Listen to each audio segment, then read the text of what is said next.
ओम नमः शिवाय, जय महाकाल। आप सबको पता है कि सावन का बहुत ही पवित्र महीना चल रहा है और कल है सावन की 9वीं तिथि, जो कि इस दिन को बहुत खास बनाती है। मेरे बहुत सारे भाई बहन परेशान रहते हैं ना धन संपदा को लेके। भैया हमारे घर में धन आती नहीं है, हम लोग बहुत परेशान हैं, माता लक्ष्मी रूठ गई हैं, हमारी कोई मनोकामना पूरी नहीं होती है। तो ये वीडियो आपके लिए है। पूज्य गुरु जी की कथा से सुन के बहुत अच्छे से आपको बताऊंगा। बस आपको हल्दी लेना होगा, छोटा सा उपाय करिएगा, सारी विशेष पूरी होंगी और धन की समस्या भी खत्म होगी। ठीक है, लेकिन उससे पहले आपको बता दूं, इस पूरी वीडियो में हम लोग 3 बहुत ही सुंदर से उपाय की बात करेंगे, जो कि आपके लिए और आपके परिवार के लिए बहुत अच्छे हैं, है ना। चलो सबसे पहले हम लोग उपाय की बात करते हैं, जो कि है आपकी किसी भी मनोकामना को पूरी करने के लिए बहुत ही छोटा सा आसान सा है ना।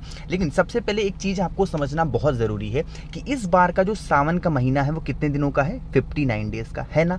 तो ये 30 दिन इसमें से होंगे हर के और 29 दिन इसमें से हैं हरि के, यानी कि इस बार हरि और हर यानी कि हरिहर मिलन इस बार हो रहा है।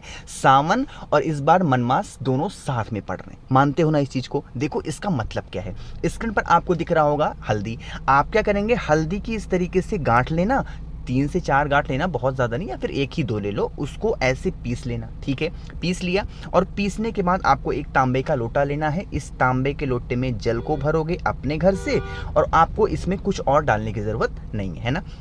इन दोनों चीज़ों को लेके पहुंच जाओगे कहाँ, 9वीं तिथि के दिन शाम के टाइम पे प्रदोष काल में आंवले पेड़ के नीचे। कहाँ पे जाओगे, आंवले पेड़ के नीचे। अब यहाँ पर हमको कराना है हरिहर मिलन। क्या कराना है, हरिहर मिलन। तो ध्यान से समझिएगा, जो आपके पास में एक चुटकी हल्दी है ना, उसको आपको यहीं पर आंवले पेड़ के नीचे आपको डाल देना, ठीक है। डाल दिया। अब आपका हमेशा मैं बताता हूँ कि महादेव के, जब आप महादेव के जल चढ़ाओ तो आपका जो फेस होना चाहिए वो उत्तर दिशा की तरफ हो। लेकिन इस उपाय में क्या होगा, जब आपने हल्दी यहाँ पर आंवले के जड़ के नीचे डाल दिया है तो आपका फेस होना चाहिए पूर्व दिशा, यानी कि ईस्ट डायरेक्शन। और ईस्ट डायरेक्शन पूर्व दिशा की तरफ फेस करते हुए हरि हर महादेव, कौन से महादेव, हरि हर महादेव का नाम लेकर के 1 लोटा जल उसी हल्दी के ऊपर समर्पित कर देना, ठीक है। समर्पित कर दिया। उसके बाद एक घी का दिया लंबी बत्ती का। जब भी आंवले पेड़ के नीचे दीपक लगाओ, लंबी बत्ती का दिया ही लगाना चाहिए। तो एक आपको लगाना होगा दीपक, वो भी लंबी बत्ती का, ठीक है। लगा दिया। अब दीपक लगाने के बाद क्या करेंगे, आप अपने साथ लेकर के जाना एक मौली। क्या लेके जाओगे, मौली या फिर कलावा बांध सकते हो, रक्षा सूत्र कह सकते हो, ठीक है।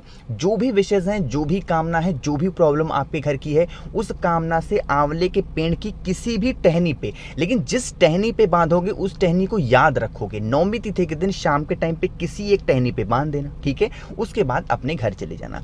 अगले दिन यानी कि जब 10वीं तिथि हो, स्नान करो, नहा करके फिर से आओ और एक घी का दिया लंबी बत्ती का उसी आंवले पेड़ के नीचे फिर से लगा देना। और लगाने के बाद उसी टहनी पर जिस पर आपने बांध रखा था मौली को, उसको निकाल करके आप अपने घर लेकर के चले जाना, ठीक है। और जो भी व्यक्ति आपके घर से बाहर जाए किसी भी काम के लिए, तो उस मौली को, कलावा को, रक्षा सूत्र को उसके हाथ पे बांध करके हरिहर महादेव का स्मरण करके भेज देना। सारा काम उसका पूरा होगा। जब भी वापस लौट करके आएगा वो एकदम रिजल्ट उसका 100% पक्का होगा। समझ में आई क्या बात मेरी। बहुत ही प्यारा सा उपाय है, हरिहर महादेव का ये उपाय था, तो जरूर करिएगा, ठीक है। पहले उपाय की बात हो गई।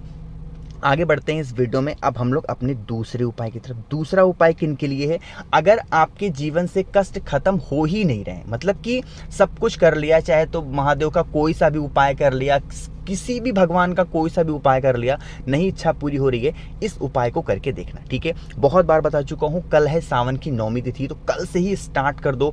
क्या करना होगा, आपको लेना होगा 1 लौंग। क्या करना है, 1 लौंग लेना, ठीक है। साथ ही साथ लेना होगा एक सिक्का। अब वो सिक्का 1 रुपए का हो, 2 रुपए का हो, 3 रुपए का हो, 10 रुपए का हो। ये 3 रुपए का नहीं, मतलब 5 रुपए का हो, 10 रुपए का हो, ये आपके ऊपर डिपेंड करता है, लेकिन वो एक सिक्का कोई सा भी लेना, ठीक है। ले लिया। साथ ही साथ लेना होगा इस तरीके से एक तांबे का लोटा, और तांबे के लोटे में जल भर लेना अपने घर से। इसमें डाल देना 1 लौंग और इसमें डाल देना 1 सिक्का, ठीक है। डाल दिया। अब देखो क्या करेंगे, आपके घर में सबसे पहले समझो कि इस उपाय को आपको सिर्फ और सिर्फ अपने घर में ही करना है। इस उपाय का थोड़ा सा नियम डिफरेंट है, अलग है ना। हमें हनुमान चालीसा का पाठ करना है अपनी किसी भी इच्छा को पूरी करने के लिए। कैसे करोगे, सुनो। आपके घर में जहाँ पर भी भगवान बजरंगबली की फोटो, मूर्ति, प्रतिमा हो, है ना, आप क्या करेंगे, वहाँ पर सबसे पहले एक आसन बिछाएंगे उनके सामने, उस आसन पे बैठ जाएंगे, ठीक है। और आप क्या करेंगे, अपने लेफ्ट साइड में एक घी का दिया या फिर सरसों के तेल का दिया या फिर तिल के तेल का दिया, जो भी आपके घर में ईजिली अवेलेबल हो, गोल बत्ती का लगाएंगे। कौन सा? गोल बत्ती का, सरसों के तेल का दीपक लगाएंगे, पहले जलाएंगे। और उसके बाद जो कलश है ना, उस कलश को यहीं पे रख देंगे, ठीक है। इस कलश को रख देंगे और इस कलश को 11 दिनों तक रखा रहने देंगे। कितने दिनों तक? 11 दिनों तक। जो बताऊंगा उस नियम को ध्यान से सुनिएगा, बहुत इंपॉर्टेंट बात बताने जा रहा हूं। देखो, हमें हनुमान चालीसा का पाठ करना है डेली। कितने पाठ करोगे? 3 पाठ करने होंगे। लेकिन 3 पाठ कितने दिनों तक? 11 दिनों तक करने होंगे 3 पाठ। लेकिन इसका एक नियम है। नियम क्या है कि जिस दिन आप पहले दिन जिस समय बैठ करके पाठ को करोगे 3 पाठ, उसी टाइम आपको 11 के 11 दिनों तक 3 पाठ करने होंगे, उसी टाइम पे। मतलब समझो, जैसे मान लेते हैं पहले दिन आपने पाठ किया हनुमान चालीसा का, कितने बजे? सुबह 9 बजे, मान लेते हैं उदाहरण के तौर पे। तो आपको हर दिन सुबह 9 बजे ही बैठ करके हनुमान चालीसा का 3 पाठ करना होगा, ठीक है। ऐसा नहीं करना है कि एक दिन 9 बजे बैठे, दूसरे दिन 11 बजे बैठ गए, तीसरे दिन शाम को बैठ गए, नहीं। अब मान लेते हैं कि आप शाम को 6 बजे पाठ करने बैठ रहे हो, तो पूरे के पूरे 11 दिनों तक शाम को 6 बजे ही पाठ करने बैठोगे। अब 5-10 मिनट इधर उधर हो जाए तो उसकी दिक्कत नहीं है, लेकिन थोड़ा सा रेशियो बना करके ही चलना है ना। अब यहाँ पर कहोगे भैया ये कलश का जो पानी है क्या इसको रोज बदलेंगे? जी नहीं, पहले दिन उस कलश को वहीं पे रख देंगे, रखा रहने देंगे। 11 दिनों के बाद उस कलश को उठाएंगे, उसके अंदर के जो भी जल होगा उसको संभाल करके कहीं रख लेंगे। सिक्के को निकाल करके किसी दान पात्र में किसी गरीब को दान कर देंगे। लौंग को उठा करके भी अपने पास रख लेंगे, अपनी तिजोरी वगैरह में, ठीक है। जब भी आप किसी भी काम के लिए अपने घर से बाहर जाएं या फिर आपके घर का कोई भी सदस्य किसी भी काम के लिए घर के बाहर जाता है, तो इसी कलश का जो जल आपने कहीं पर स्टोर करके रखा हुआ है, थोड़ा सा जल उसको आचमन करा के देख लेना। बजरंग बली बहुत सहायता करेंगे। जब भी आप घर के बाहर निकलो, कहीं सफ़र में जा रहे हो, कहीं ट्रैवल जा रहे हो, घर को छोड़ करके जा रहे हो, किसी के सहारे उस जल को पी करके जाना। आपको आपके घर की रक्षा और आपकी रक्षा कौन करेंगे? बजरंग बली महावीर करेंगे। बात आई क्या समझ में? इसमें से कोई भी डाउट अगर है इस पूरी उपाय में ना, तो आप मुझसे नीचे कमेंट में पूछना। मुझसे फ़ोन पे बातें करनी है तो इंस्टाग्राम पे फॉलो कर लो, द नेचुरल प्लैनेट 108, ठीक है। बात आई क्या समझ में? चलो, 2 उपाय की बात यहाँ पर हो गई है। आगे बढ़ते हैं इस वीडियो में। अब हम लोग अपने तीसरे उपाय की तरफ। तीसरा उपाय किन के लिए होगा? ये है अगर आपके घर में कोई व्यक्ति बहुत ज़्यादा बीमार है, काफ़ी दिनों से बीमार चल रहा है, तो इस उपाय को करेंगे, ठीक है। क्या करना होगा? आपको इस तरीके से लेना होगा एक आटे का दीपक। क्या लोगे? आटे का दीपक। लेकिन वो आटे का दीपक चौमुखी दिया होना चाहिए। क्या होना चाहिए? चौमुखी दिया।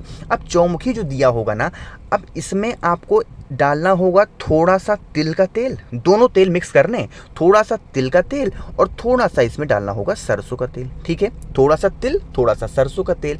और उसके बाद इसमें 4 बत्ती लगाओगे। कितनी बत्ती? जैसे 1 बत्ती हो गई, 2 बत्ती, 3 बत्ती, 4 बत्ती। 4 बत्ती इसमें लगा देना, ठीक है। अभी इस दीपक को जलाना बिल्कुल भी नहीं, बिल्कुल भी मत जलाना। और उसके बाद क्या करेंगे? उस दीपक को लेकर के जो भी व्यक्ति आपके घर में बीमार होगा, सर से लेकर के पैर तक 21 टाइम्स, कितनी बार? 21 बार क्लॉकवाइज डायरेक्शन में, जिस दिशा में घड़ी घूमती है उस दिशा में घुमा लेना, ठीक है। घुमाओगे जब, तो एक बार आपको भगवान का नाम लेना है और वो भगवान है नरसिंह भगवान। कौन से भगवान?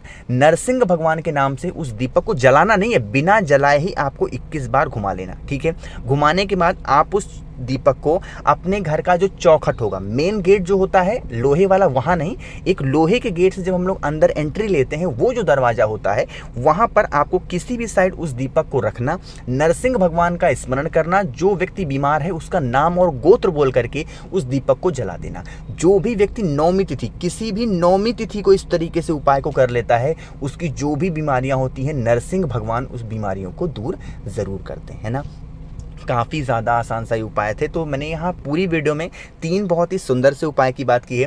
कुछ चीज़ें समझ में नहीं आई हो तो नीचे कमेंट में पूछ सकते हैं। और जितने भी भाई बहन अचानक से मेरी आवाज़ सुन रहे हैं तो चैनल को सब्सक्राइब करिएगा और हाँ, वीडियो को लाइक ज़रूर किया करिए। ओम नमः शिवाय, जय महाकाल।